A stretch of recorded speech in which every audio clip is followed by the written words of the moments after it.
Bienvenidos a esta exploración de hoy.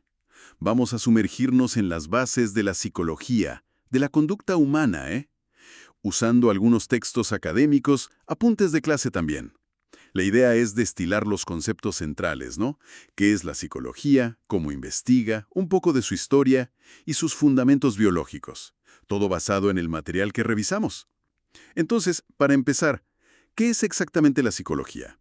Hay una definición de García González, creo. Sí, esa la define como la ciencia que estudia la conducta humana. Y es clave que usa el método científico, observación, experimentación. Ajá.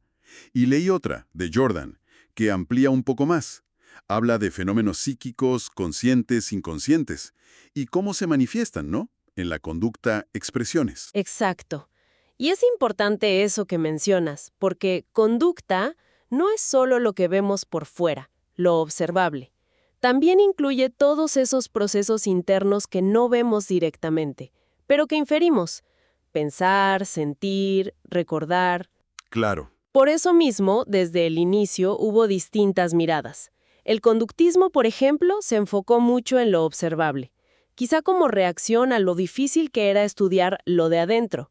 Entiendo. Y luego el cognitivismo dijo, no, esperen, lo mental es clave. Y bueno, el psicoanálisis, que fue por otro lado explorando el inconsciente. O sea, un campo bien amplio desde el vamos. Amplísimo. Piensa en todo lo que abarca. Cómo conocemos el mundo, las emociones, cómo nos comunicamos, el desarrollo a lo largo de la vida. Es mucho. Sí, se nota la complejidad. Y bueno, si estudia tantas cosas, ¿cómo lo hace? ¿Qué métodos usa? Mencionaste el experimental. Ese es uno fundamental, sí. Busca relaciones de causa y efecto. Es el típico de laboratorio, ¿no? Tienes un grupo experimental, uno de control, manipulas una variable. Controlando todo lo más posible. Exacto, pero claro, la vida real no es un laboratorio. A veces necesitas ver qué pasa en el ambiente natural de las personas. Ahí entra la observación natural, imagino. Justamente, ir y ver la conducta tal como se da. Aunque, ojo, tiene sus bemoles, como el sesgo del observador. Uno puede ver lo que espera ver, ¿no? Cierto, es un riesgo. Por eso hay otras herramientas. El estudio de caso, por ejemplo, que profundiza muchísimo en una sola persona o situación. O los métodos correlacionales, que buscan si dos cosas están relacionadas, si varían juntas. Aunque ahí no puedes decir que una causa la otra, solo que van de la mano. Entiendo, no es causalidad directa. No. Y se usan mucho también las pruebas psicológicas, los test estandarizados, los cuestionarios para llegar a mucha gente, entrevistas cara a cara. Al final, la meta es construir conocimiento que sea, digamos, sólido, comunicable, que se pueda verificar. Qué variedad de herramientas, la verdad. Muestra que no hay una sola forma de mirar. Y bueno, esta disciplina con tantas facetas, ¿de dónde viene? Sus raíces. Las raíces son antiguas, vienen de la filosofía. Ya Aristóteles se hacía preguntas sobre la psique, sobre la mente. Claro, los filósofos siempre preguntando. Pero un cambio importante vino después, en el Renacimiento, con gente como Descartes, que puso mucho énfasis en la razón. Y luego, el empirismo, ¿no? Locke, Hume, ellos decían que el conocimiento viene de la experiencia. La experiencia sensorial, la asociación de ideas. Exacto. Pero el momento clave, el que marca el nacimiento de la psicología como ciencia experimental, El laboratorio de Wundt. ese mismo, Wilhelm Wundt, en Leipzig, Alemania, 1879. Ese es como el año cero de la psicología científica. Y él tenía su propia escuela, el estructuralismo. Sí, ellos querían como descomponer la conciencia en sus partes más básicas. Usaban la introspección, mirar hacia adentro. Era como buscar los átomos de la mente. Interesante analogía. Pero casi al mismo tiempo surgió otra corriente en Estados Unidos, el funcionalismo, con William James. Él decía, ok, ¿y para qué sirve todo esto? Más práctico, digamos. Más enfocado en la función adaptativa de la mente, cómo nos ayuda a sobrevivir, a funcionar en el mundo. Y de ahí ya se dispararon las otras corrientes que mencionamos antes. Sí, el conductismo con Watson, Skinner, Pavlov, la Gestalt con Wertheimer diciendo que el todo es más que las partes, el cognitivismo, el psicoanálisis de Freud. El humanismo también, Maslow, Rogers. El humanismo, la psicología existencial con Frankl, es una historia, como dice un autor, Capelletti, de fragmentación. Múltiples objetos, múltiples métodos. Es algo característico del campo. Entendido. Ahora, conectando con algo más tangible. La biología. Las fuentes hablan de una conexión biopsicosocial. Es que es fundamental. No podemos entender la conducta sin la biología que la sustenta. Somos seres biológicos, al fin y al cabo. El sistema nervioso es clave, obvio. El cerebro como centro de comando. Exacto. Y dentro del cerebro hay estructuras súper importantes. El hipotálamo, por ejemplo, regula emociones, temperatura, hambre, mantiene el equilibrio interno, la homeostasis. La corteza cerebral procesa información más compleja. Escuché también sobre la lateralización. Hemisferio izquierdo, derecho. Sí, es la idea de que cada hemisferio tiene como sus especialidades. El izquierdo más asociado al lenguaje, la lógica, el derecho más a lo espacial, lo artístico. Pero ojo, trabajan juntos, no es que uno haga todo solo. Y la plasticidad cerebral. Eso suena increíble. Lo es. Es la capacidad del cerebro de cambiar, de reorganizarse con la experiencia. Cuando aprendemos algo nuevo, literalmente nuestro cerebro cambia. No es una estructura rígida. Impresionante. Y aparte del sistema nervioso, También está el sistema endocrino, las glándulas que liberan hormonas en la sangre. como la adrenalina. Exacto. Piensa en una situación de estrés o peligro. La adrenalina te prepara para luchar o huir. Es química pura, influyendo en cómo te sientes y actúas. Y la genética, claro. ¿Cuánto viene de herencia? Ese es el gran tema. La genética estudia cómo heredamos rasgos, incluso predisposiciones a ciertas conductas. Se investiga mucho con gemelos idénticos, por ejemplo, para ver qué tanto influye lo genético versus el ambiente, El famoso debate innato versus adquirido. que hoy sabemos que no es versus, sino una interacción constante y súper compleja. Lo que traemos en los genes interactúa todo el tiempo con nuestras experiencias, con el entorno. Muy bien. Entonces, con toda esta base, teórica, histórica, biológica, ¿dónde vemos la psicología aplicada hoy? Sus campos. En muchísimos lados. La psicología general, digamos, estudia al adulto normal. Pero luego tienes la clínica, enfocada en diagnóstico, tratamiento de problemas psicológicos. La que quizás más conocemos. Probablemente. Pero está la educativa, que trabaja en escuelas, mejorando el aprendizaje. La del trabajo u organizacional, en empresas, viendo temas de clima laboral, selección. La experimental sigue investigando. Sí, en laboratorios, generando conocimiento básico. La neurociencia, que es un campo enorme hoy, estudiando esas bases cerebrales que hablamos. La psicología del desarrollo, viendo los cambios a lo largo de la vida. Ambiental, social, forense. Ambiental, social, que estudia cómo nos influenciamos en grupo, forense en el ámbito legal. La lista es larga. Refleja lo central que es entender el comportamiento humano en casi cualquier actividad. Queda clarísimo entonces. La psicología es una ciencia súper diversa con muchas perspectivas, métodos variados, una historia rica que viene desde la filosofía y unas bases biológicas que están siempre interactuando con nuestra experiencia y el entorno. Un panorama complejo pero fascinante. Sí, totalmente. Y quizás, para cerrar, una reflexión que me surge de todo esto. Si nuestra conducta es realmente esa mezcla, esa danza constante entre lo que traemos de fábrica, lo biológico, y lo que aprendemos y vivimos, el ambiente. ¿Cómo nos hace pensar eso sobre, no sé, la responsabilidad que tenemos sobre nuestros actos? O sobre nuestra capacidad real para cambiar. Buena pregunta para quedarse pensando. Definitivamente. Bienvenidas Es y algo que bienvenidos da a para esta mucho exploración. análisis. Hoy vamos a meternos a fondo con algo que hacemos todo el tiempo. Experimentar el mundo. Exacto. Vamos a hablar de sensopercepción usando ideas de textos de psicología, Morris Maisto, Maiche, algunas notas de clase también. Y la pregunta central es, bueno, es fascinante. ¿Cómo es que simples datos, luz, sonido, presión, se transforman en esta película continua que llamamos realidad? Es que es como un puente, ¿no? Un puente invisible, pero clave, entre el mundo físico, lo de afuera, y nuestra experiencia consciente, lo de adentro. Ok, un puente. Y lo primerito es diferenciar, una cosa es la sensación, o sea, la pura detección, el flash de luz, el sonido del teléfono, La recepción básica. eso. Y otra cosa muy distinta es la percepción. Ahí ya entra el cerebro a organizar, a interpretar esa información cruda para darle sentido. Claro. Sin eso, serían solo datos sueltos, ¿no? Un caos. Un caos total, sin significado alguno. Entendido.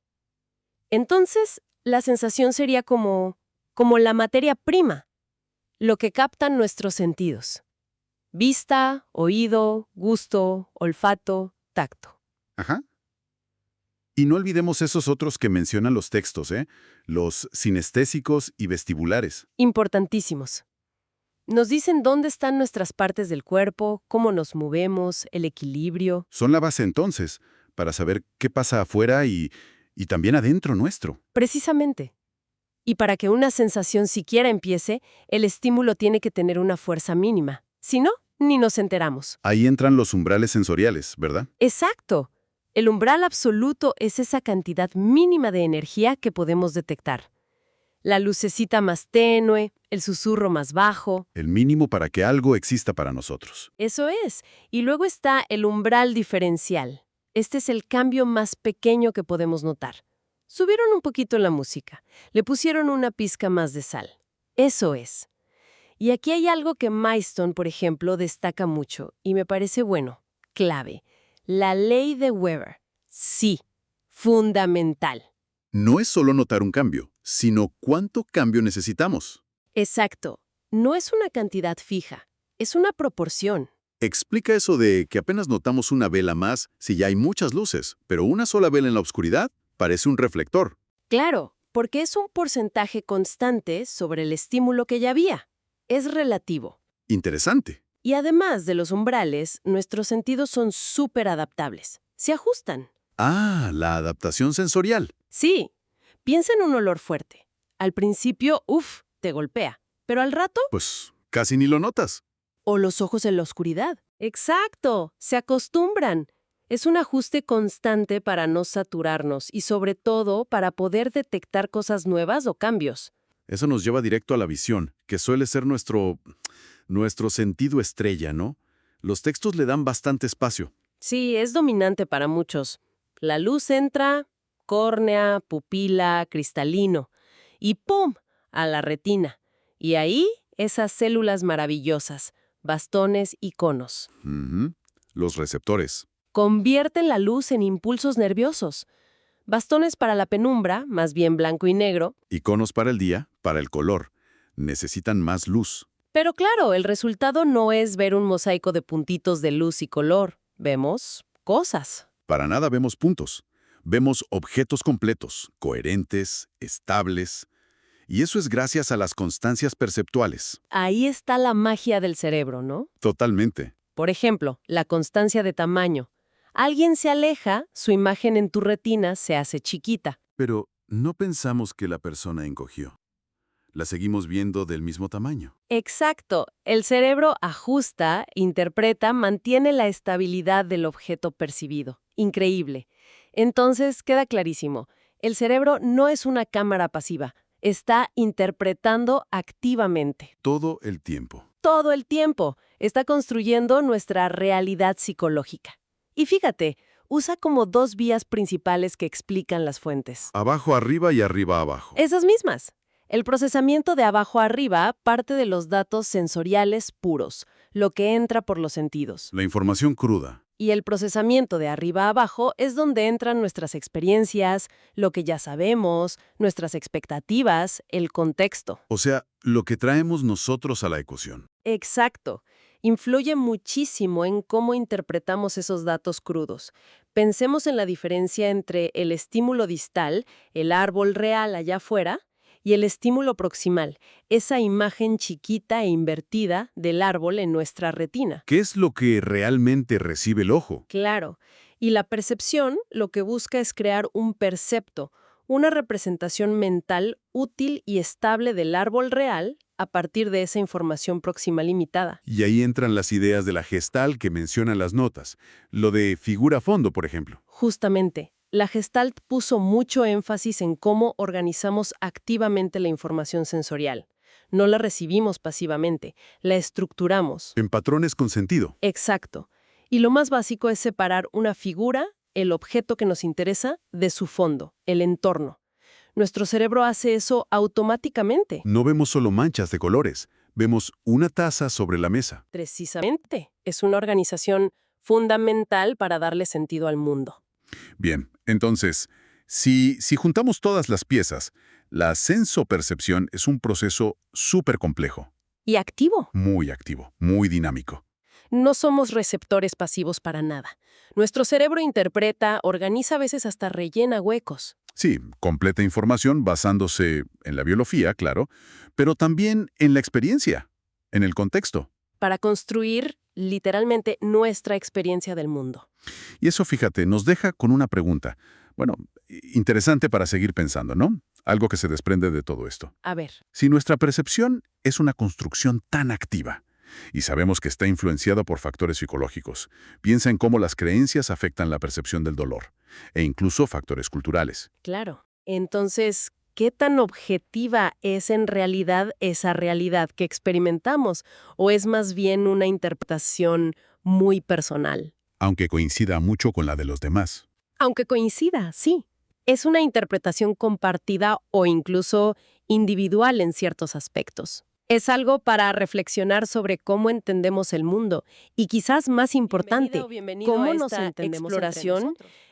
¿Alguna vez nos hemos preguntado por qué a veces es tan difícil concentrarse y otras parece, bueno, tan fácil? Sí, es algo muy común, ¿verdad? Totalmente. Hoy vamos a meternos en el mundo de la atención. Usaremos extractos de un texto de psicología general para entender mejor qué es, cómo funciona y por qué es tan crucial. Un tema fascinante, sin duda. Nuestra meta es como desentrañar las claves, ¿no? Ver cómo nos permite enfocarnos, cómo ignoramos el ruido en una fiesta para seguir una conversación, el famoso efecto cocktail party. Ajá, ¿Y cómo es la base de otras funciones mentales? Vamos a desglosar esto. perfecto. Bueno, empecemos por lo básico. Las fuentes definen la atención como esa capacidad que nos hace más receptivos a lo que nos rodea Claro. y nos permite centrar la mente para actuar eficazmente. Es como el portal de nuestros procesos cognitivos, ¿no? Así es. Y no es algo simple, ¿eh? Se considera un sistema bastante complejo, Dinámico. dinámico. Sí, actúa como un filtro, pero también como una guía. Selecciona lo importante del entorno para que podamos procesarlo. Es clave para adaptarnos. Entiendo. Y tiene como dos caras, digamos. Una dimensión de mecanismo, que es lo que activa los procesos mentales necesarios, ¿Vale? y otra de habilidad, que son las estrategias que usamos, a veces sin darnos cuenta, para optimizar ese enfoque. Interesante esa dualidad. ¿Y cómo funciona en la práctica? Las fuentes hablan de 3 procesos principales. Ajá. Los selectivos, que es cuando te enfocas en algo específico, como leer un informe ignorando el ruido de fondo. El clásico ejemplo, sí. Luego, los de distribución, que implican atender varias cosas a la vez, como al conducir, ¿no? Pendiente del tráfico, las señales. Exacto. La multitarea atencional, aunque con límites. Y los de mantenimiento, sostener la atención por un tiempo prolongado. Pienso en, no sé, un controlador aéreo, por ejemplo. Justo. Y esos procesos, fíjate, siguen fases bastante claras. Hay un inicio, ¿no? Cuando algo capta nuestra atención o decidimos empezar una tarea. Vale. Luego viene el mantenimiento. Mantener el foco. Esto es crucial para fijar información en la memoria. Si es largo, hablamos de atención sostenida. Ah, ahí se conecta con el proceso de mantenimiento. Exacto. Y finalmente, un cese. Cuando terminamos la tarea o, bueno, simplemente por fatiga. Entendido. ¿Y hay formas de describir, no sé, cuánta atención tenemos o cómo es en un momento dado? Claro, claro. Las fuentes mencionan varias características. A ver, está la amplitud, o sea, cuántos estímulos podemos manejar a la vez. ¿Ok? La intensidad, que a veces llaman tono atencional, es cuánta atención ponemos en algo, la energía, digamos. Vale. El oscilamiento o traslación, que es nuestra capacidad para cambiar el foco entre distintas cosas, relacionado con la atención alternante. Cambiar de una tarea a otra, por ejemplo. Eso es. Y el control o estabilidad, la habilidad para mantenerla voluntariamente y resistir distracciones, fundamental para la atención selectiva y la excluyente. Entiendo. Estas características explican por qué algunas tareas nos cuestan más que otras, claro. Exactamente. Ahora, aquí viene lo interesante.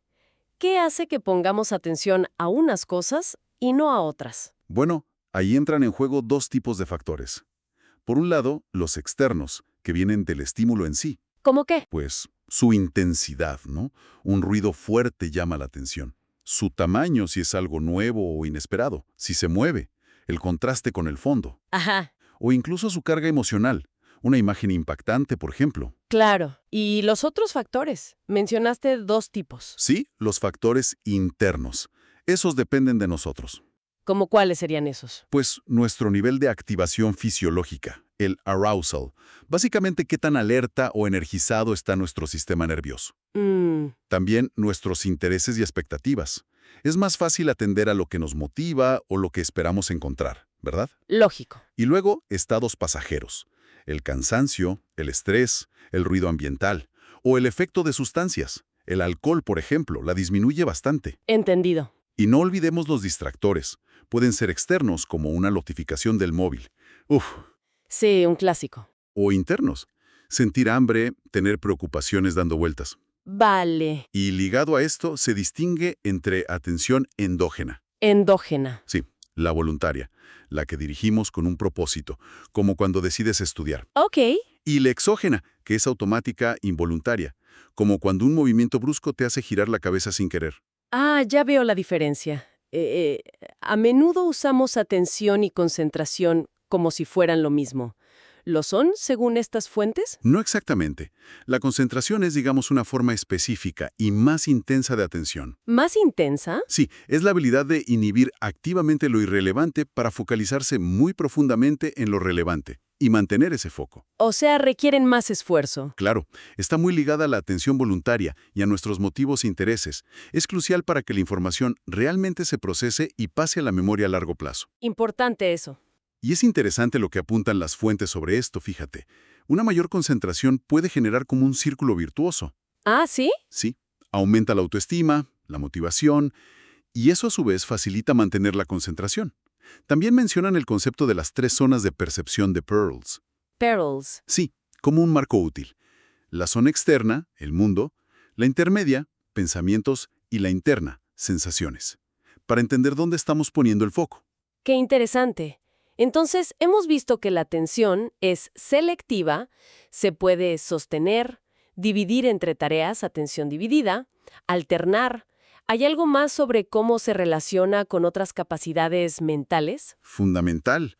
La atención no funciona sola, ¿eh? Es como un director de orquesta para otros procesos cognitivos. Modula la percepción, ayudando a seleccionar qué información sensorial procesamos. Está íntimamente ligada a la emoción y la motivación. Claro, lo que nos emociona o motiva capta nuestra atención. Exacto. Y a su vez, la atención puede ayudar a regular las emociones. Y es esencial para la inteligencia y el aprendizaje. Nos permite manejar información compleja, dirigir nuestros recursos mentales. Uf, es clave entonces. Recapitulando un poco, la atención es mucho más que solo fijarse en algo. Es un sistema complejo, dinámico, con distintas formas, funciones. Ajá. Depende tanto de lo que pasa afuera como de nuestro estado interno. Está muy conectada con la concentración y es la base sobre la que operan muchos otros procesos mentales importantes. Exacto, muy buena síntesis. Y quizá una idea final para reflexionar, basada en lo que leímos. A ver, Si la atención voluntaria, esa que dirigimos conscientemente, está tan conectada con nuestros intereses y motivaciones más profundas, podría ser que aprender a dominar nuestra propia atención sea una de las claves no solo para ser más eficientes o aprender mejor, sino para dirigir nuestra vida hacia las metas que realmente nos importan. Hoy vamos a explorar juntos unos textos muy interesantes sobre cómo funcionamos por dentro. Hablaremos de emociones, estrés, imaginación y motivación. La idea es, bueno, sacarle el jugo a estas fuentes y ver qué es lo más clave, ¿no? O lo más sorprendente que nos cuentan. exacto. Se trata de entender un poco mejor esa maquinaria interna, ¿verdad? Las fuentes tocan desde neurobiología hasta el análisis transaccional. Nos ayudan a ver qué nos mueve, cómo sentimos, cómo nuestra mente, bueno, crea realidades. Es un viaje interesante. Definitivamente. Empecemos entonces por las emociones, que es algo bueno que sentimos todos los días. Las fuentes hacen una distinción importante. Marcan una línea entre emoción, esa reacción más automática, intensa, corta, casi un reflejo, ¿no? Ajá. Y el sentimiento, que es más como el eco, algo más duradero y consciente. Sí, es una diferencia útil. Y dentro de las emociones, claro, están las básicas universales. Alegría, tristeza, miedo, ira, sorpresa, asco, esas que parecen venir de fábrica, por así decirlo. Herencia evolutiva para sobrevivir. Claro. Pero un punto fascinante que trae el análisis transaccional es la idea de emociones auténticas frente a las sustitutivas. A estas últimas las llaman rebusques. Rebusques. Suena como buscar algo, ¿no? ¿A qué se refiere exactamente? Me imagino que no siempre es fácil darse cuenta de cuál es cuál en uno mismo. Exacto. No es fácil. Una emoción auténtica es la respuesta directa y, digamos, proporcionada. Tienes miedo si hay un peligro real, por ejemplo.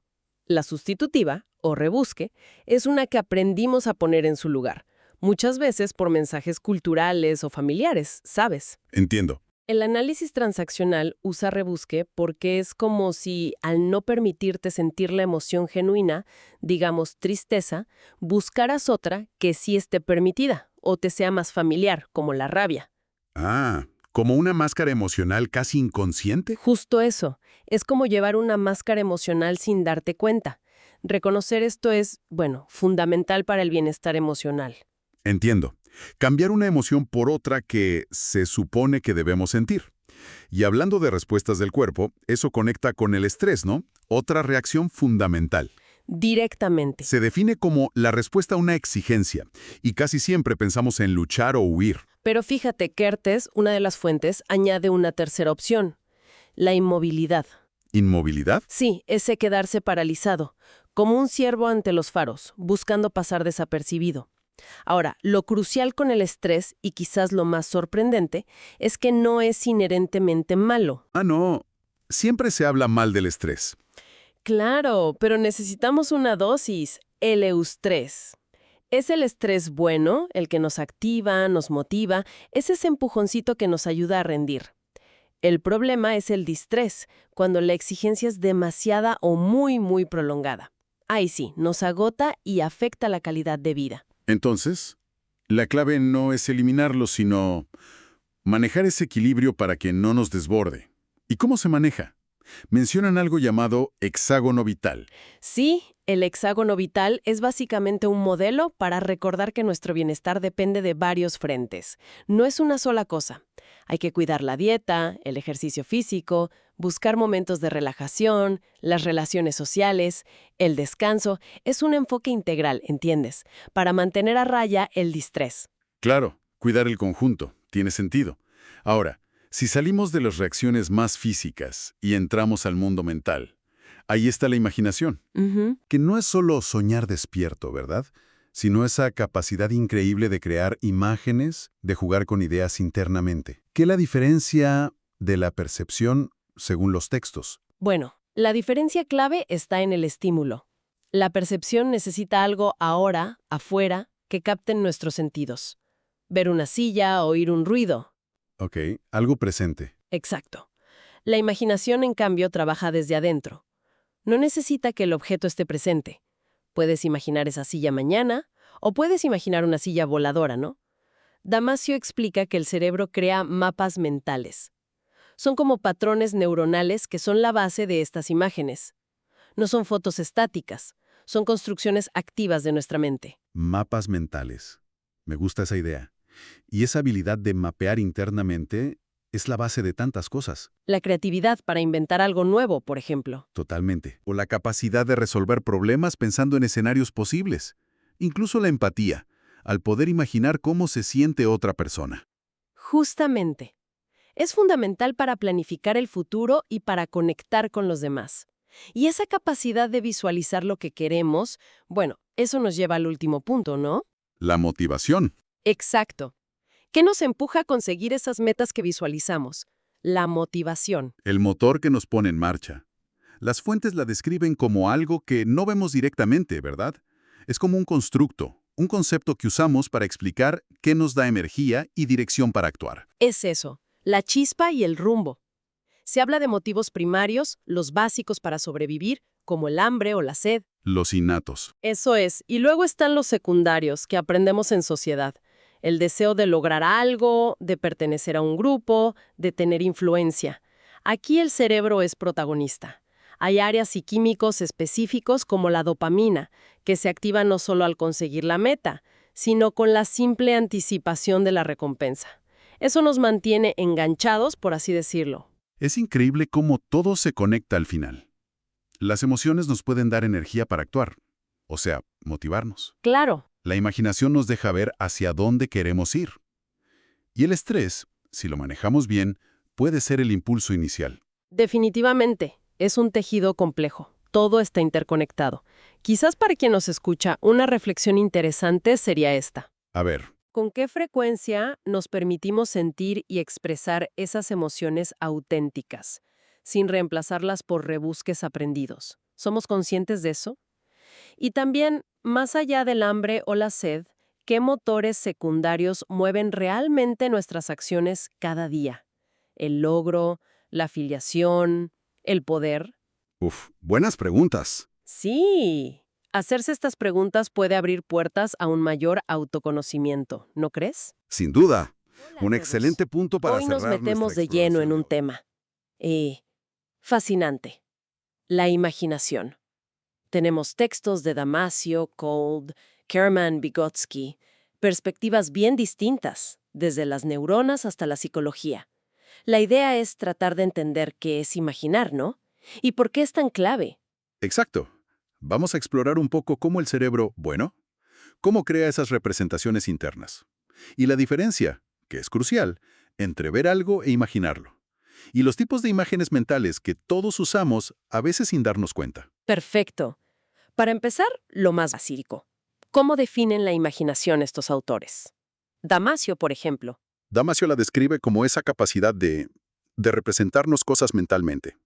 Pueden ser cosas que ya vimos, olemos, sentimos, o cosas totalmente nuevas, inventadas. Ajá. Y parece que hay distintos tipos, ¿no? No es todo lo mismo. Claro, esa es una distinción importante. Está la imaginación, digamos, reproductora, que es como recordar una escena de una película o la cara de alguien. Revivir algo que ya esté en tu memoria. Como el sabor del café de esta mañana, por decir algo. Justo. Y luego está la creadora, que es, generar algo que no existía antes en tu experiencia directa. Vygotsky le da mucha importancia a esta última. ¿Y él la divide también? Sí, menciona subtipos. Por ejemplo, la imaginación lúdica. La de los juegos de niños, ¿viste? También la que se liga a nuestros miedos o deseos. Fantasear con algo que queremos que pase, o que tememos. El clásico soñar despierto. Ese mismo. Y la planeadora, la que usamos para, proyectar un invento, una solución a un problema, una estrategia. ¡Qué interesante! Y volviendo a Damasio, tiene esa idea que me llamó la atención. El cerebro como cartógrafo nato. ¿Qué significa eso exactamente? Es una metáfora potente, sí.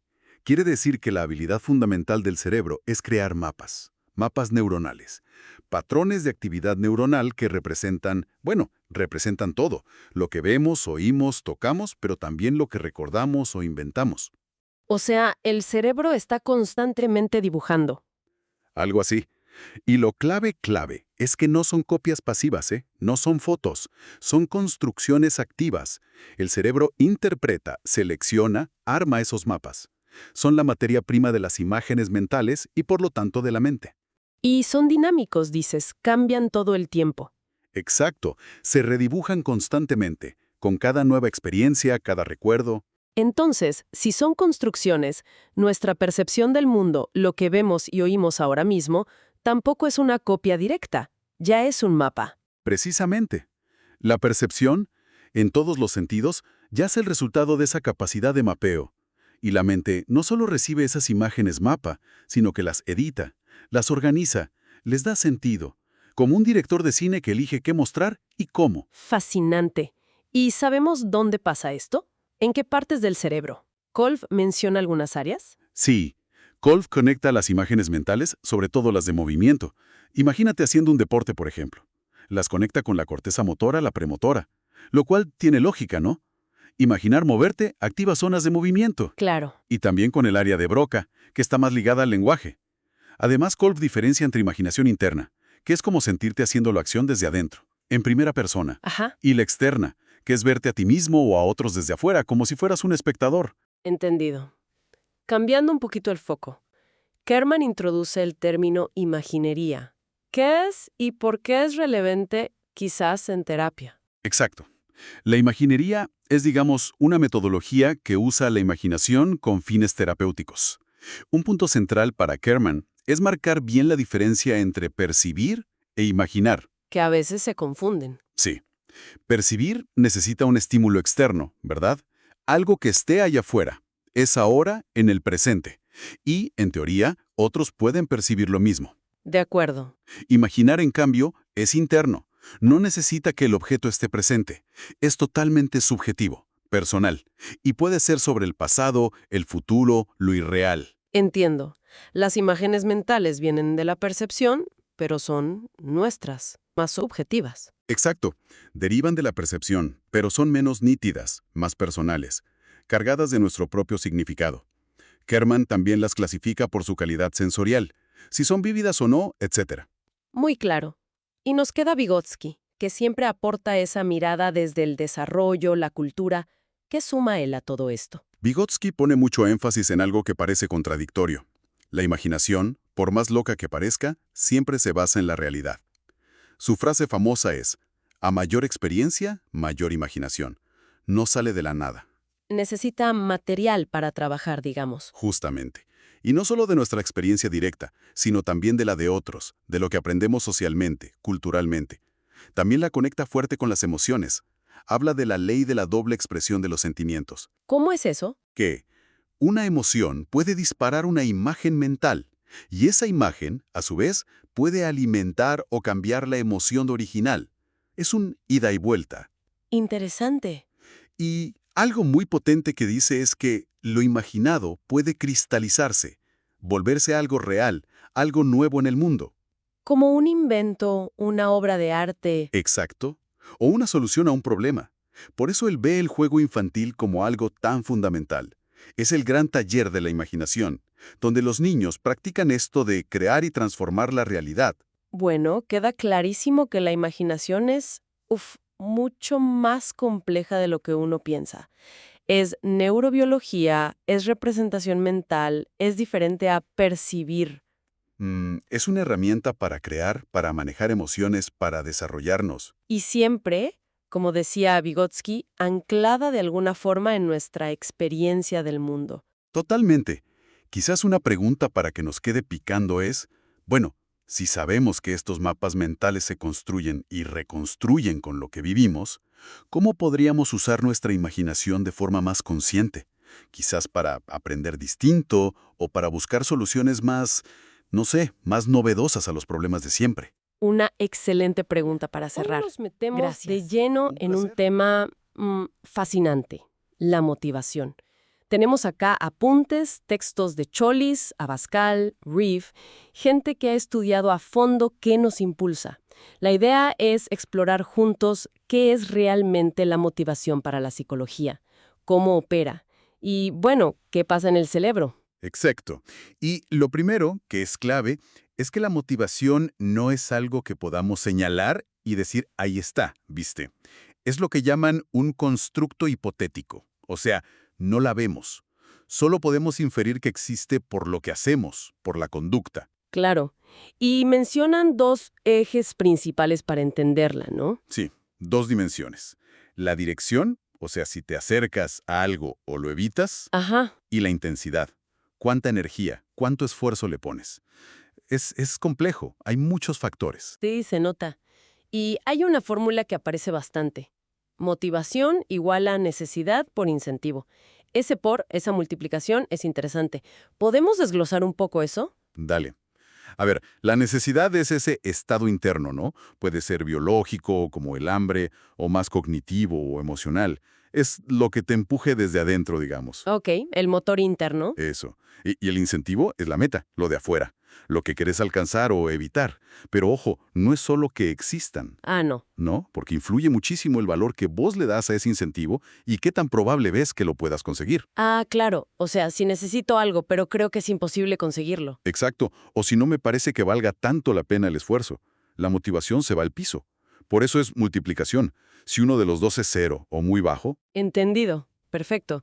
¿Y cómo se manifiesta? Si es algo interno, ¿cómo la vemos? Abascal mencionaba efectos observables. sí, son como las huellas, las pistas que deja. Primero, el inicio de una actividad, que empieces a hacer algo dirigido a una meta. Ok. Luego, la dirección, que esa actividad vaya hacia el objetivo correcto. También la persistencia. Seguís intentando, aunque sea difícil. Importante eso. Mucho. La intensidad, la fuerza, el vigor que le pones. Y finalmente, la finalización. ¿Llegaste a la meta o, bueno, desististe? Todo eso nos habla de la motivación subyacente. Bien. Y también se habla de distintos tipos de motivos, ¿no? Como primarios y secundarios. ¿Correcto? Los primarios, esos son innatos. Son los biológicos, los ligados a sobrevivir. Hambre, sed, sueño. Lo básico. Los que compartimos más con otros animales, digamos. Justamente. Y los secundarios son aprendidos. Son sociales, culturales. Ahí entran el logro. El logro. Sí, hacer las cosas bien por la satisfacción misma de hacerlas bien. La afiliación, que es buscar conectar con otros, sentir pertenencia. Y el poder, que es influir o controlar situaciones o personas. Wow. Y estos secundarios, me imagino que dirigen gran parte de lo que hacemos en sociedad. Totalmente. Muchas veces son los que mandan en nuestro día a día. Incluso pueden pasar por encima de los primarios. ¿Cuántas veces uno se salta al almuerzo por terminar algo importante del trabajo? Uf, sí. Típico. Ahí el logro le gana al hambre. Exacto. ¿Y cómo se arma todo este proceso? ¿Hay como un ciclo? Sí, se puede pensar como un ciclo dinámico. Mira, empieza con los determinantes. Pueden ser internos, tu herencia, la necesidad de equilibrio del cuerpo, tus pensamientos, o externos, lo que aprendiste, el ambiente social. Ok, los puntos de partida. Esos determinantes generan una intención de actuar. Esa intención, digamos, prende la mecha. Ajá. Y eso lleva a la activación, o sea, la energía, y a la dirección, el enfoque hacia dónde va esa energía. Que resultan en En la conducta, en lo que haces. Pero no termina ahí. El resultado de esa conducta genera retroalimentación. el feedback. Claro, y esa información vuelve al sistema y puede cambiar la intención para la próxima o incluso ajustar los determinantes. Es un bucle que se autoajusta constantemente. Fascinante. Y esto me lleva directo al cerebro. Reeve habla de un cerebro motivado y uno emocional. Suena lógico, pero si están tan ligados motivación y emoción, ¿qué tan real es esa separación? Es más bien una distinción funcional para entender qué hace cada parte, pero anatómicamente, están súper integrados. O sea, no son dos cerebros distintos. Para nada. El cerebro motivado, pensemos en el hipotálamo, partes de la corteza prefrontal, se encarga más de generar ese impulso, esa energía para ir hacia las metas, la aproximación o la evitación. El vamos a hacer algo. Algo así. Y el cerebro emocional, con el sistema límbico, la amígdala, más corteza prefrontal también, procesa el significado de los estímulos, genera la respuesta afectiva, el cómo me siento respecto a esto. Pero entonces operan juntos sí o sí. Totalmente. Comparten muchísimos circuitos, sobre todo en el sistema límbico, y dependen de los mismos mensajeros químicos, los neurotransmisores. Ah, la dopamina, por ejemplo. Clave. La dopamina no es solo el placer de lo conseguí, es más el motor del querer, de la búsqueda, de la anticipación de la recompensa. Pero también la serotonina, que regula el ánimo, la noradrenalina para la alerta, las endorfinas. O sea que la motivación te empuja y la emoción evalúa. Exacto. La emoción le da el color, evalúa si la meta y el proceso son buenos o malos para vos, si vale la pena el esfuerzo. Son como dos caras de la misma moneda adaptativa, digamos. No puedes tener una motivación puramente fría sin una evaluación emocional. Bien, entonces, para ir cerrando, la motivación es este motor interno súper complejo que inferimos, no vemos directamente. Ajá. Explica por qué hacemos las cosas, con qué ganas y hacia dónde apuntamos, y mezcla necesidades internas, cosas de afuera que nos atraen o repelen, cómo pensamos sobre eso. Ujú. Y una base cerebral clara, donde motivación y emoción van de la mano. Exacto. Y como decías, es un campo enorme. Ya no se busca tanto esa única gran teoría que lo explique todo, sino que se investigan más aspectos específicos, ¿no? La motivación del logro, la intrínseca, reconociendo toda la variedad que hay. Totalmente. Y para dejar algo picando, una reflexión final. Sabiendo que tenemos estos motivos básicos, biológicos, y a la vez estos otros aprendidos, sociales, pensar un poco más en cómo juegan en nuestras decisiones diarias nos podría ayudar a, no sé, a elegir mejor nuestras metas, a perseguirlas de una forma más consciente. Sin duda. Es una pregunta central, ¿no? Sobre cómo manejamos esa tensión entre lo inmediato, lo biológico, y lo que construimos, lo que valoramos a largo plazo. Es, es clave para conocernos y dirigir Hola a nuestra propia todos. vida. Hoy vamos a Da para seguir meternos pensando. con un tema fascinante, la teoría de las atribuciones causales de Weiner. Vamos a usar algunas ideas de un texto académico de psicología. La idea es entender un poco mejor cómo explicamos lo que nos pasa y lo que les pasa a otros. Y por qué eso es tan, pero tan importante para nuestra motivación, nuestras emociones. Vamos a ver esos como atajos mentales, ¿no? Los sesgos que usamos a veces sin darnos cuenta. Sí, es una teoría cognitiva clave, la verdad. Lo importante aquí es la interpretación. O sea, no es tanto si te fue bien o mal, sino cómo te lo explicas tú. Eso es lo que dispara las emociones y, bueno, guía lo que hacemos después. Entendido. Entonces, eso de atribución causal es básicamente la explicación que le damos a una conducta, ¿cierto? Pero decías algo importante. Es subjetivo. O sea, puede que no sea la causa real. Exactamente. Actividad. Hablemos del primero que menciona el texto, el sesgo de correspondencia. Esto suena a que tendemos a pensar que lo que alguien hace es un reflejo directo de cómo es, de su personalidad, ¿no? Y como que ignoramos la situación. Ajá. Como el ejemplo este del compañero que llega tarde. Lo primero que pensamos es, qué irresponsable. Sí, exacto. En lugar de, no sé, quizás había un tráfico terrible. Justamente. Y eso, fíjate, tiene consecuencias en cómo juzgamos, cómo nos relacionamos con los demás. Ahora, ¿qué pasa cuando lo negativo nos toca a nosotros o a alguien cercano? Ah, ahí la cosa cambia, ¿verdad? El texto menciona el sesgo de atribución defensiva. Así es.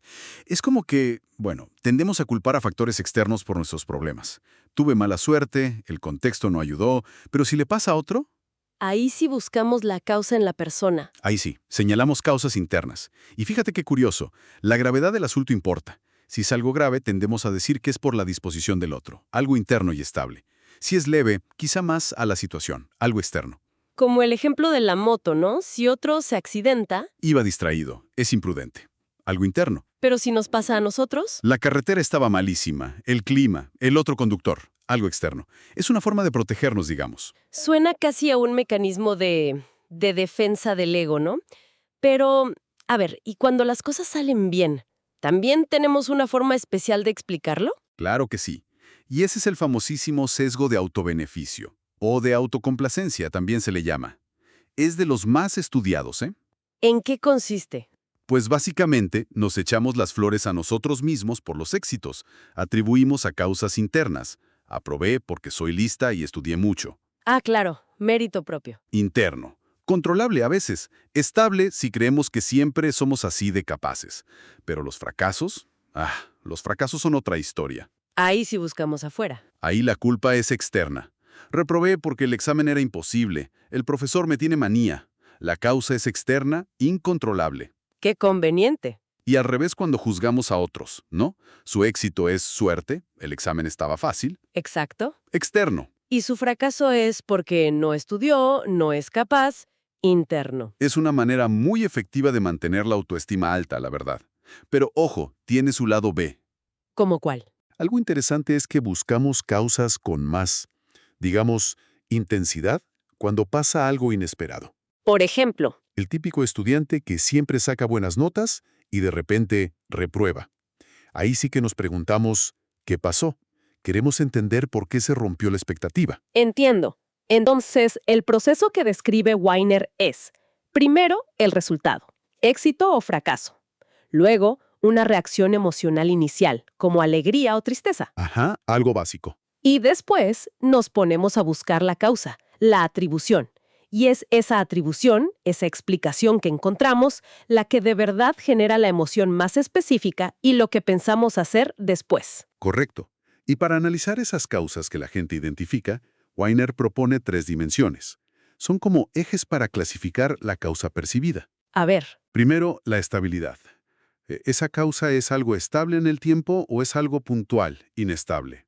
Segundo, el lugar o locus. ¿Es algo interno de la persona o externo, del ambiente? ¿y la tercera? La controlabilidad. ¿La persona puede controlar esa causa o está fuera de su control? Volviendo al examen. Sí. Estudié mucho. Sería interno, controlable y quizás estable si uno siempre estudia. El examen era difícil. Eso es externo, incontrolable y probablemente inestable, ¿no? No todos los exámenes son así. Claro, y esas dimensiones le dan como el color final a la emoción. Exacto. Matizan la emoción y las expectativas futuras. Queda muy claro. Entonces, para ir cerrando, la forma en que explicamos por qué pasan las cosas, nuestras atribuciones, es súper importante para cómo nos sentimos y qué nos motiva a hacer. Pero casi nunca es un proceso, digamos, objetivo. Está lleno de estos sesgos que ya vimos. Así es. Y eso nos deja pensando, ¿no? Sabiendo que estos sesgos son tan automáticos, tan frecuentes en todos nosotros, ¿qué pasaría si pudiéramos ser un poco más conscientes? ¿Cómo? Si hiciéramos una pequeña pausa antes de saltar a la conclusión sobre por qué alguien hizo algo, o por qué nos fue bien o mal.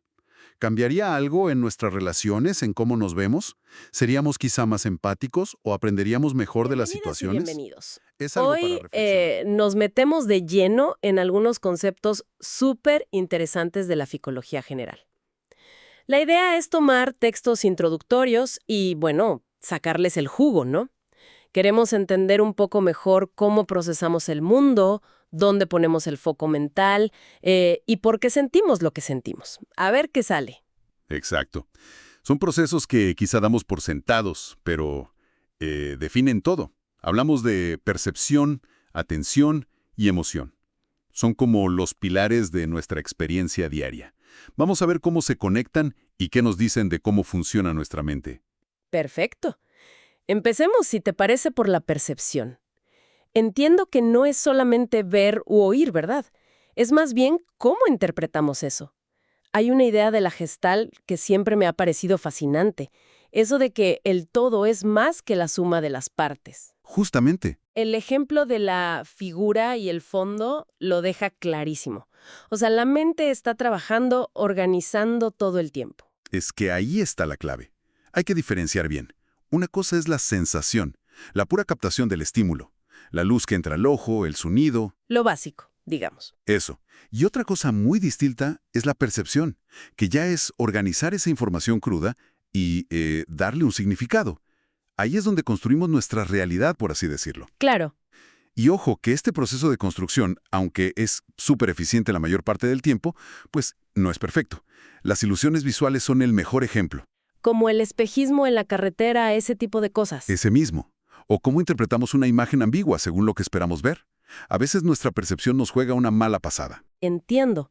Y si la mente está constantemente construyendo con tantísima información que nos llega, ¿cómo hacemos para no volvernos locos? Supongo que ahí es donde entra la atención, ¿no? Para seleccionar. Exactamente. La atención es como ese filtro o ese director de orquesta de la conciencia. Elige qué información merece pasar a un procesamiento más profundo y cuál se queda, digamos, en segundo plano. Su función principal es evitar la sobrecarga cognitiva. Imagínate procesar todo a la vez. Imposible. Y todos hemos lidiado con los distractores, ¿no? Un ruido afuera, o peor, nuestros propios pensamientos que no nos dejan en paz. Totalmente. Ahí se ve claro cómo funciona. Y podemos distinguir 2 tipos principales. Está la atención voluntaria, que es ese esfuerzo consciente que hacemos para concentrarnos, al estudiar, al escuchar a alguien con cuidado, Requiere esfuerzo. ¿sí? Y luego está la espontánea, o involuntaria, esa que simplemente salta. Un ruido fuerte, algo que se mueve de repente, algo nuevo en el ambiente. ¡Pum! Captura tu atención sin que lo decidas. Ajá. Y un factor súper importante aquí es el nivel de activación fisiológica. lo que a veces se llama arousal. Piénsalo como el nivel de energía del sistema nervioso. Como estar muy dormido o muy ansioso. Exacto. Ni muy bajo como cuando estás somnoliento, ni muy alto como en un estado de estrés o ansiedad extrema. Ninguno de los dos extremos ayuda a la concentración. Hay un punto óptimo, un nivel intermedio, que es ideal para rendir mentalmente. Qué interesante cómo se regula todo, cuerpo y mente. Y esto me lleva derechito a las emociones. A veces las simplificamos, ¿no? Como si fueran solo sentirse bien o sentirse mal.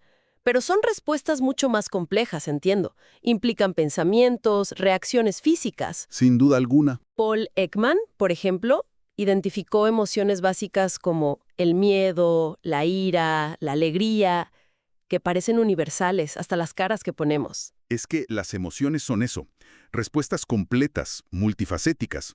No son solo el sentimiento subjetivo. Involucran cognición, lo que pensamos, fisiología, lo que pasa en el cuerpo, y conducta, lo que hacemos. Y cumplen funciones vitales evolutivas. ¿Funciones? ¿Cómo cuáles? La función adaptativa es clave. Piensa en nuestros ancestros. El miedo los preparaba para huir o luchar si aparecía un depredador.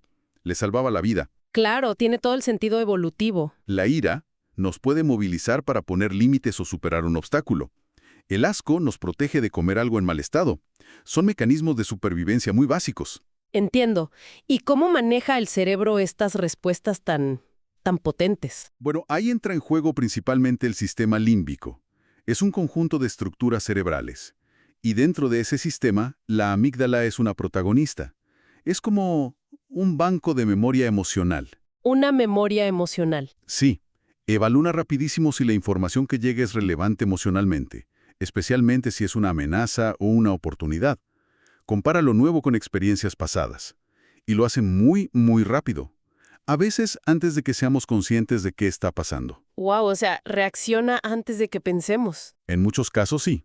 Por eso es útil diferenciar la emoción como esa respuesta más visceral, más automática, del sentimiento, que ya sería la toma de conciencia de esa emoción, la experiencia subjetiva, la etiqueta que le ponemos. ¡Qué complejo! Entonces todo está súper conectado, ¿no?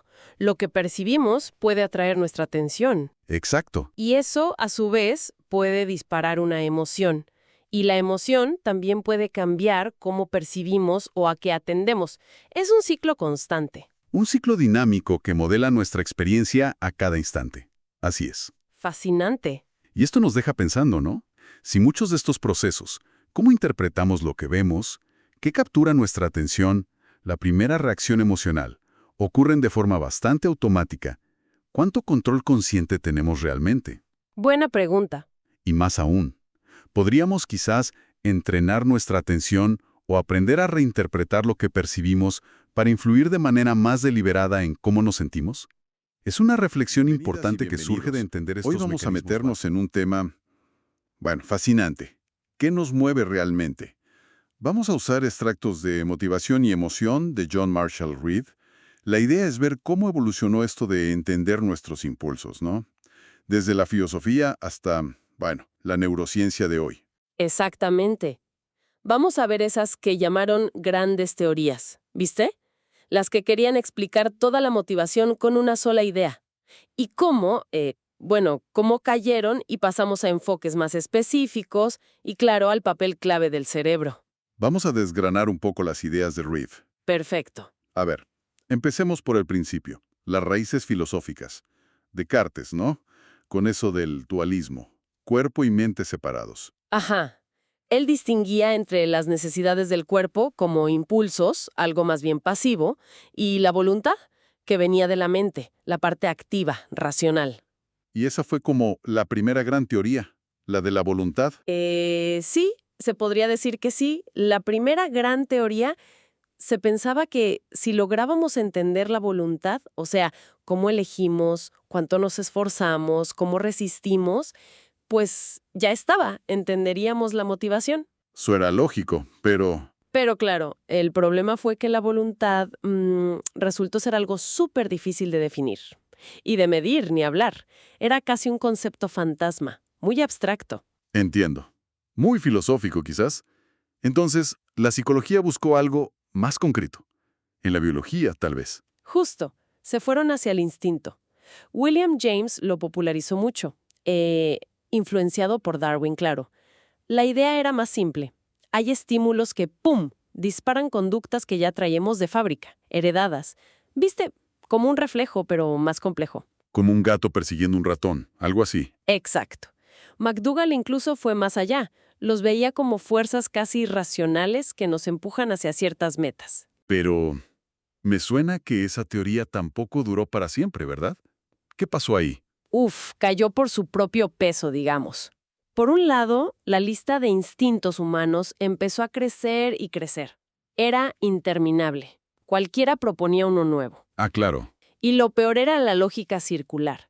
Se decía, esta conducta ocurre por el instinto X. Y la prueba del instinto X era, bueno, que la conducta ocurría. No explicaba mucho, ¿ves? Ya veo. Un círculo vicioso. Sí. Y además, experimentos mostraron que conductas supuestamente innatas, instintivas, en realidad se podían modificar mucho con la experiencia. No era tan automático. Vale. Entonces, ni voluntad ni instinto funcionaron como la gran explicación única. ¿Qué vino después? La pulsión. Ahí llegamos. La pulsión. O drive. Esta surgió más de la biología funcional, de la idea de homeostasis, de equilibrio interno. O sea, el cuerpo detecta un desequilibrio, una necesidad, hambre, sed, lo que sea, y eso genera una pulsión, una tensión psicológica, una pulsión. Y esa energía es la que nos mueve a actuar para satisfacer la necesidad y volver al equilibrio.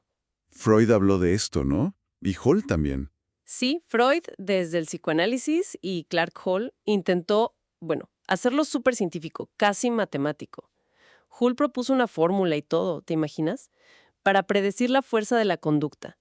Mezclaba el hábito aprendido, la intensidad de la pulsión del momento y hasta el atractivo del incentivo externo. Wow, ambicioso. Muy ambicioso.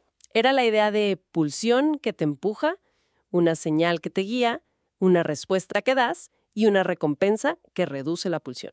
Suena bastante completo, pero me dijiste antes que también tuvo sus problemas. ¿Cuáles? Sí, varias grietas importantes. Primero, hay motivaciones muy fuertes que no parecen venir de una necesidad biológica clara. Piensa en, no sé, la anorexia o buscar emociones fuertes por gusto. Cierto. Segundo, a veces lo que te mueve viene de afuera.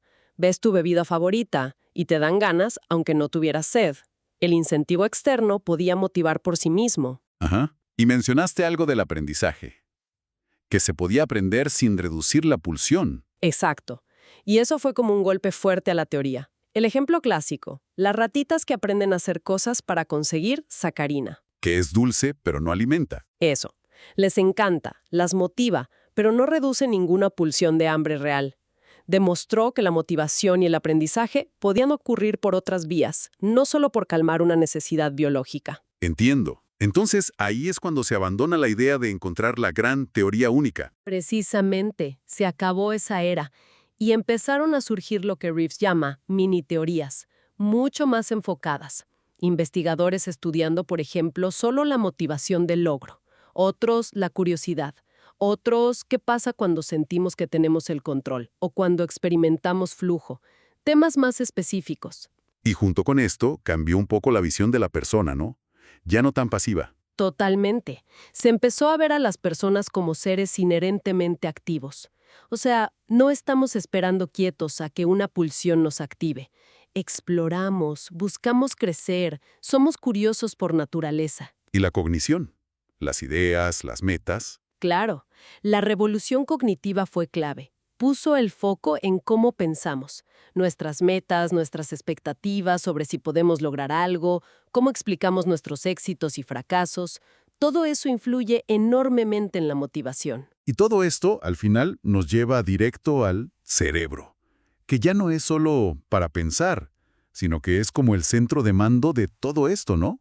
De la motivación, la emoción. ¡Absolutamente! El cerebro es donde se generan los antojos, los deseos, el placer, el miedo. Todos esos estados tienen una base neural concreta. Y bueno, la neurociencia hoy mapea esas conexiones. Hay zonas del cerebro especialmente importantes para esto. Se habla mucho de algunas. Sí, claro. Por ejemplo, el hipotálamo. Es chiquitito, pero es como un gran regulador de funciones básicas para sobrevivir. Hambre, sed, sexo.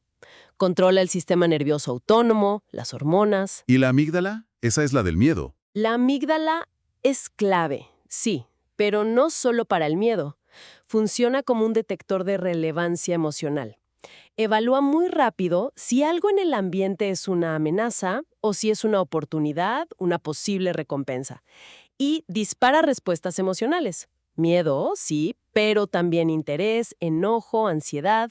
Es fundamental para aprender qué nos conviene y qué no. Entendido. ¿Y la dopamina? Siempre se habla de la dopamina. ¿Qué papel juega exactamente? Uf, la dopamina es fascinante.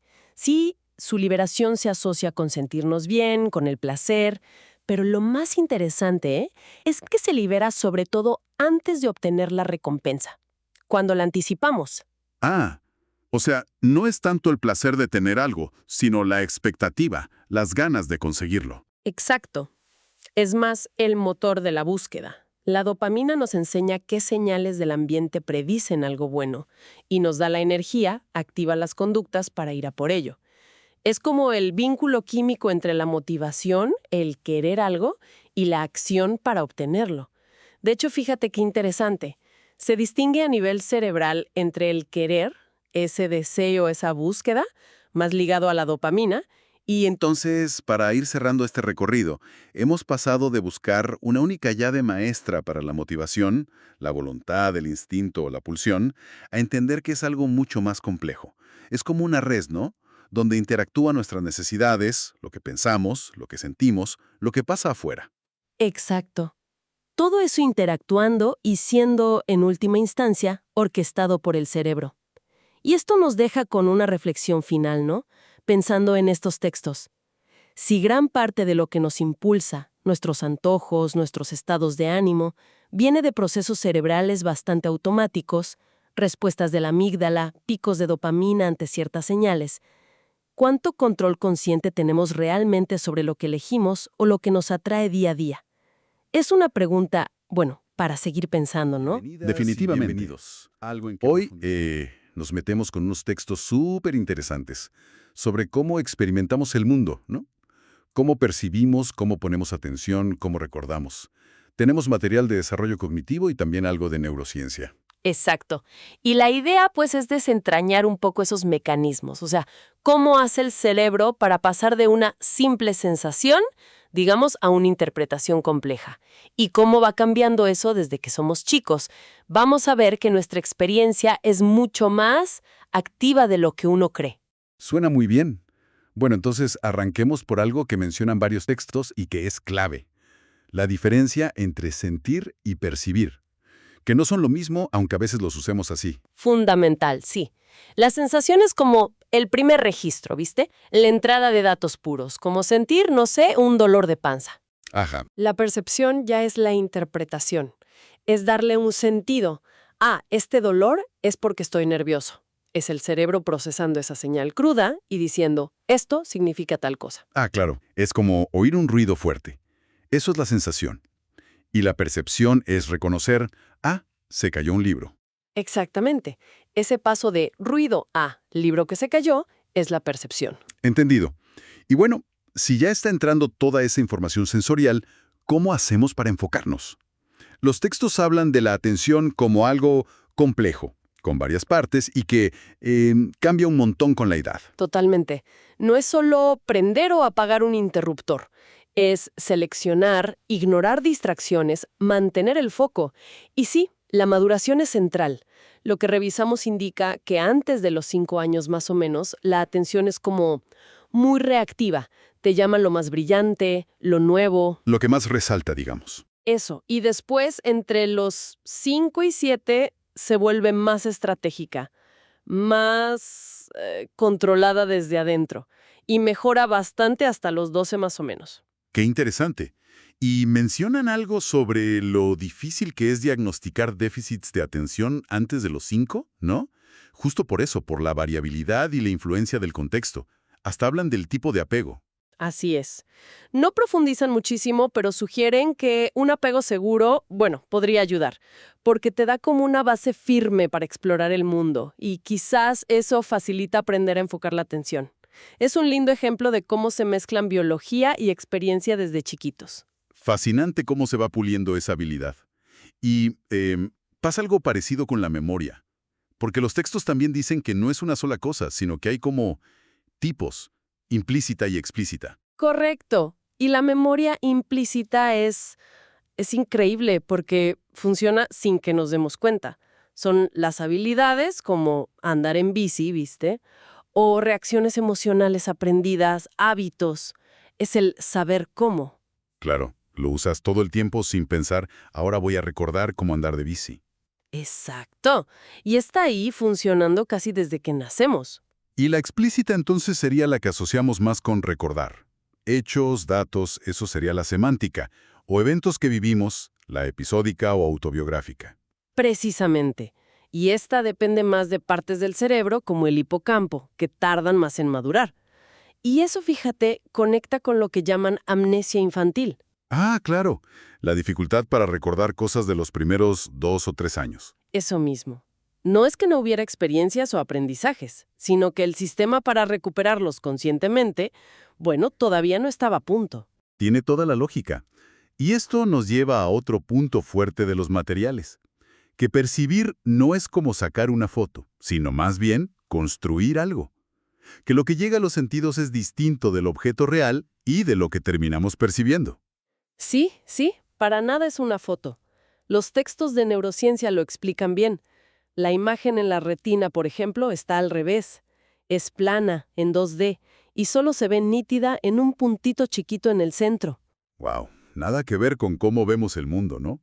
Tridimensional, estable. Claro, entonces el cerebro tiene que trabajar activamente para transformar esa información que es ambigua, que está incompleta. Usa lo que ya sabe, las expectativas, el contexto. Eso es el procesamiento de arriba a abajo. O sea, no solo procesa lo que entra por los ojos, sino que usa información que ya tiene guardada. Exacto. Es como armar un rompecabezas, como te decía. No solo miras las piezas sueltas, usas la imagen de la caja para guiarte. Las ilusiones ópticas, que a veces se mencionan, no son errores del sistema, sino que nos muestran cómo funciona ese proceso de construcción. Me gusta esa idea del rompecabezas. Y, hablando de cómo el cerebro moldea la experiencia, hay algo en las fuentes de neurociencia que me pareció increíble, que tenemos sistemas propios para controlar el dolor. Sí, es potentísimo. Resulta que hay vías nerviosas que bajan desde el tronco encefálico a la médula espinal y pueden, literalmente, ponerle un freno a las señales de dolor que están subiendo. ¿En serio? ¿Cómo? Liberan unas sustancias, neurotransmisores, que son como opiáceos nuestros, endógenos, como las encefalinas. Son como nuestra propia morfina interna, digamos. ¡Qué bárbaro! O sea que eso explicaría por qué a veces, en una situación de mucho estrés o después de un golpe fuerte, uno no siente el dolor al toque, o incluso parte del efecto placebo. Exactamente. Es una prueba clarísima de que hasta algo tan básico como el dolor no es un reflejo pasivo del estímulo. El cerebro está ahí, regulando activamente lo que sentimos. Bueno, entonces, si tuviéramos que resumir un poco lo que nos llevamos de esta revisión de textos, diríamos que nuestra experiencia del mundo, lo que percibimos, a lo que atendemos, lo que recordamos, es una construcción, ¿no? Algo activo que se va formando con nuestra biología y nuestras vivencias. Definitivamente. Es una interpretación constante. Y bueno, eso te deja pensando, ¿no? Si la percepción es una construcción tan personal, tan influida por quiénes somos y qué esperamos, ¿hasta qué punto dos personas, frente a lo mismo, están viviendo realmente la misma realidad? Bienvenidas y bienvenidos. Es algo para seguir masticando. ¿Alguna vez nos hemos preguntado, ¿no? ¿Por qué a veces cuesta tanto empezar algo, una tarea, incluso algo que queremos hacer? Sí, o al revés, ¿qué es eso que nos da un impulso que parece imparable? Exacto. Bueno, hoy vamos a explorar justamente eso, la motivación. Vamos a usar como guía algunos textos clave de psicología, de autores como Fernández Abascal, Cholis, Reef. Así es. La idea es, bueno, intentar desentrañar qué es lo que enciende y dirige nuestro comportamiento. Porque como decías, no es solo tener ganas. No, claro. Es un proceso bastante más complejo, ¿eh? Fascinante, la verdad. Es como el motor y el timón de lo que hacemos cada día. Queremos entender las piezas clave. Perfecto. Entonces, ¿por dónde empezamos a desarmar este motor? ¿Qué sería la motivación, digamos, en términos prácticos? Bueno, fundamentalmente es el proceso que le da energía y dirección a lo que hacemos. Energía y dirección. Eso. La energía tiene que ver con la intensidad, ¿viste? O sea, cuánto esfuerzo le ponemos. Y la dirección es, bueno, hacia dónde vamos. Si nos acercamos a algo que buscamos o si evitamos algo que no nos gusta. Ah, ok. Cholis, por ejemplo, hace una analogía que me parece útil con la física. Dice que es como el movimiento. Tiene magnitud, o sea, intensidad, y tiene sentido, dirección. Es una imagen bastante clara, ¿sí? Y esto se entendió siempre así, porque los textos que vimos mencionan que la forma de entenderlo cambió mucho, ¿no? Totalmente. Hubo un camino largo, ¿eh? Se empezó con ideas más filosóficas, la voluntad, ponele. Después vinieron teorías más biológicas. Instintos, pulsiones. Exacto, los instintos, las pulsiones. Se pensaba que una necesidad del cuerpo, no sé, el hambre, creaba una tensión interna, una pulsión que te empujaba a actuar para reducirla, Claro, como una presión. algo así. Pero hoy, bueno, hoy el enfoque es más matizado, digamos. Se habla más de mini teorías que explican aspectos más concretos. Y sobre todo se reconoce algo clave, que somos seres activos por naturaleza. No estamos esperando pasivamente que algo nos active. Exacto. No somos pasivos esperando un empujón. Y además, los procesos mentales, lo que pensamos, nuestras metas, lo que esperamos que pase, todo eso es central ahora. Eso cambia bastante la perspectiva. O sea, no somos solo marionetas de nuestras necesidades básicas, digamos. Para nada. Entonces, si no es solo un empuje desde adentro, ¿cómo juega lo de afuera? ¿Se menciona esa idea de necesidad por incentivo? De forma simple, motivación es una función de la necesidad multiplicada por el incentivo. Necesidad por incentivo. Sí, la necesidad puede ser interna, obvio, desde la sed fisiológica hasta algo más aprendido, como la necesidad de logro, de superar un desafío. Y el incentivo es la meta externa, eso que está fuera y nos atrae. El premio, digamos. El premio o el objetivo. Y su poder de atracción, bueno, depende de cuánto lo valoremos nosotros y de qué tan probable veamos el alcanzarlo. Ambos, necesidad e incentivo, interactúan, se potencian. Qué interesante. Pero eso sugiere que si uno de los dos es muy bajo, casi cero, capó, la motivación se cae. Ponele, si necesito algo mucho, pero siento que es imposible conseguirlo. Es una excelente observación y apunta justo a la importancia de la percepción. Si la probabilidad percibida de alcanzar ese incentivo es nula, o si ese incentivo, la verdad, no nos importa nada, No tiene valor para mí. exacto, entonces la motivación va a ser muy baja o directamente no va a haber motivación, aunque la necesidad sea altísima. No es una fórmula matemática exacta, obvio, pero esa interacción es fundamental. Entiendo. ¿Y cómo funciona este juego entre necesidad, incentivo, acción? A lo largo del tiempo, Fernández Abascal, creo, presenta como un ciclo, ¿no? Sí, lo plantea como un proceso dinámico, un ciclo continuo. Mira, hay factores internos, la genética, lo que pensamos, y externos, lo que aprendemos, el entorno social. Los determinantes los llama. Esos son los determinantes, sí. Estos generan una intención. Y esa intención es la que impulsa la activación, o sea, la energía, y la dirección de la conducta. Hacemos algo. Y después vemos qué pasó. Claro, esa acción genera una retroalimentación. ¿Funcionó? ¿Me gustó? ¿Me sirvió? Y esa información vuelve a influir en la intención futura y en los determinantes. Es como un termostato, ¿viste? Que va ajustando la temperatura de la motivación constantemente. Hablando de factores internos, la biología tiene que pesar mucho acá. Riv mencionaba ejemplos concretos, hormonas, áreas del cerebro. ¿Cómo se traduce eso en motivación? Absolutamente. Nuestro cerebro está cableado para esto. Hay sistemas especializados. Por ejemplo, hay unas vías que usan un neurotransmisor, la dopamina, que son clave para sentir recompensa, placer. Ah, la famosa dopamina. Esa misma, son las que nos ayudan a aprender qué cosas valen la pena buscar, esos incentivos de los que hablábamos antes. Por otro lado, tenés estructuras como la amígdala, que detecta peligros, amenazas, y activa respuestas para evitarlas, para escapar. O sea, tenemos sistemas para ir hacia lo bueno y para huir de lo malo. Básicamente sí. Sistemas cerebrales orientados a la aproximación, buscar recompensas, y otros a la evitación, escapar del peligro o el dolor. E incluso hormonas, como mencionabas. La oxitocina, por ejemplo, influye mucho en motivaciones sociales, como el deseo de conectar con otros, la afiliación. Estamos como preprogramados para buscar y para huir, en cierto sentido. Y eso me imagino que conecta con la diferencia que hacen entre motivos primarios y secundarios. Exactamente.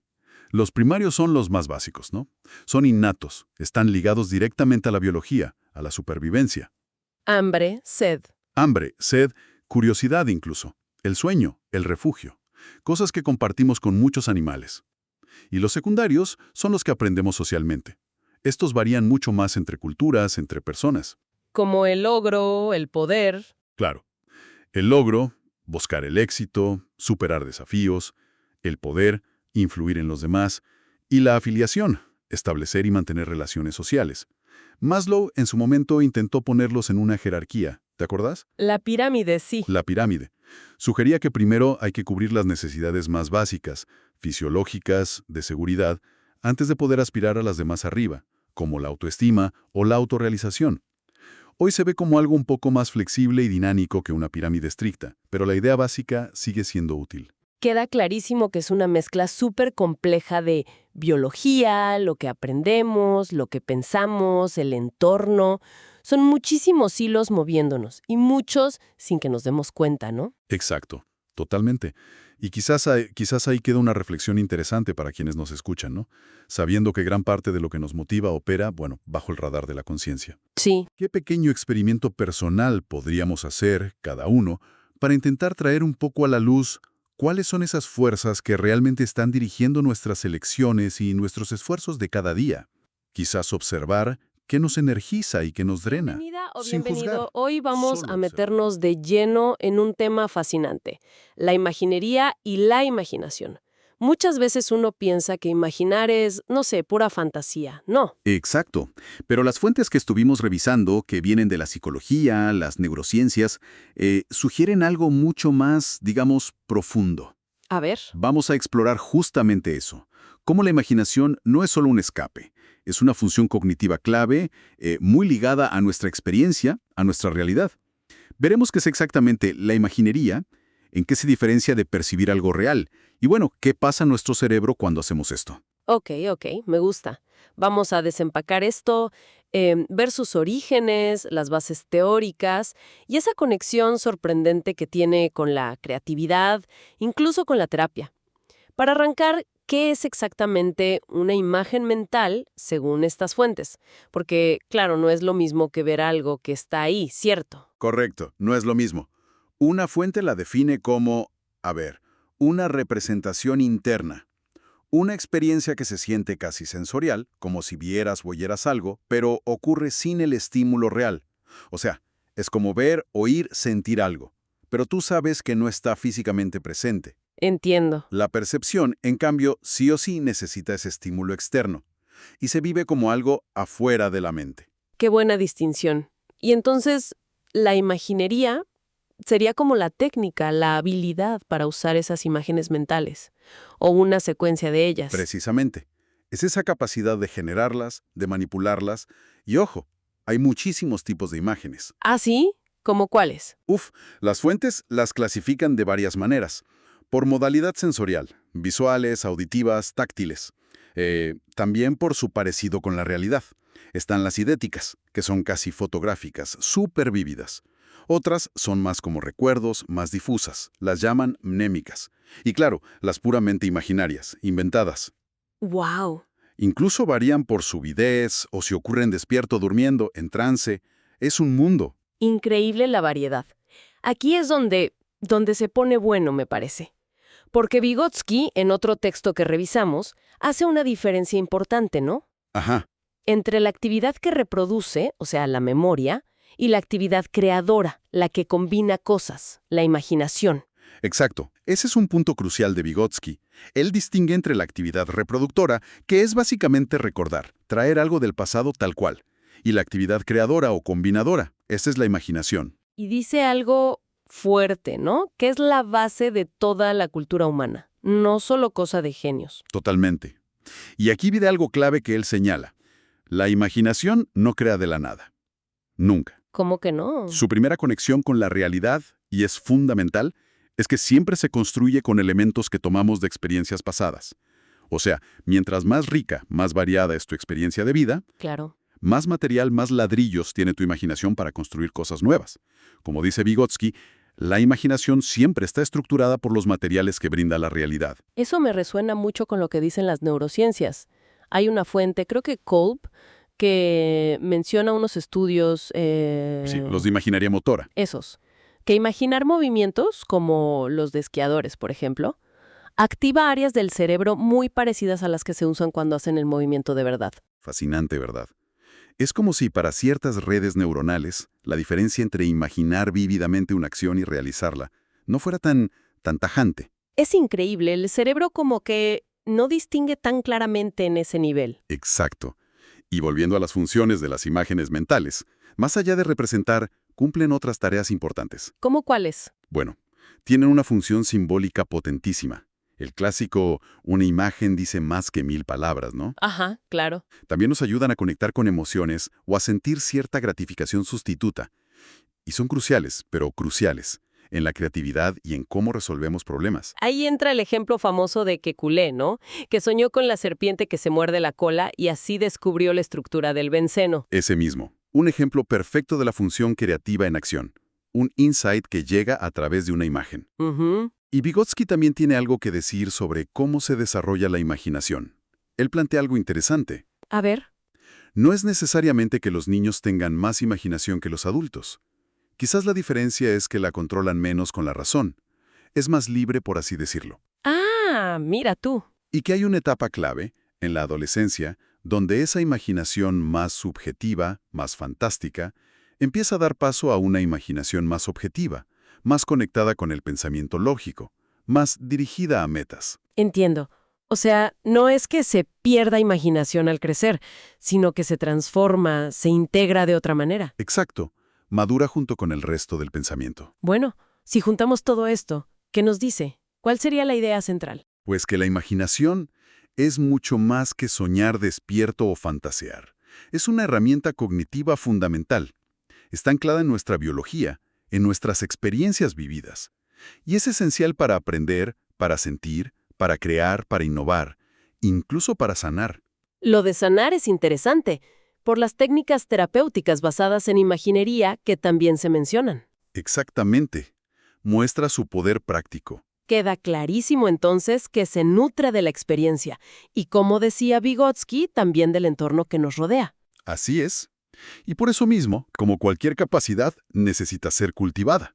Hay que alimentarla. Si no, ¿qué pasa? Corremos el riesgo de quedarnos, como decía él, solo en la prosa de la vida práctica. Perder esa chispa. Esto nos deja pensando, ¿no? Si la imaginación depende tanto de lo que vivimos, de la experiencia acumulada y del ambiente, Ujú. ¿de qué maneras podríamos, digamos, deliberadamente enriquecer nuestras vivencias? O quizá modificar nuestro entorno Claro. para potenciar activamente nuestra propia capacidad creativa o nuestra habilidad para encontrar soluciones nuevas a los problemas. Una buena pregunta para reflexionar, ¿no? ¿Cómo nutrir activamente esa capacidad? Definitivamente. Ahí queda la idea picante.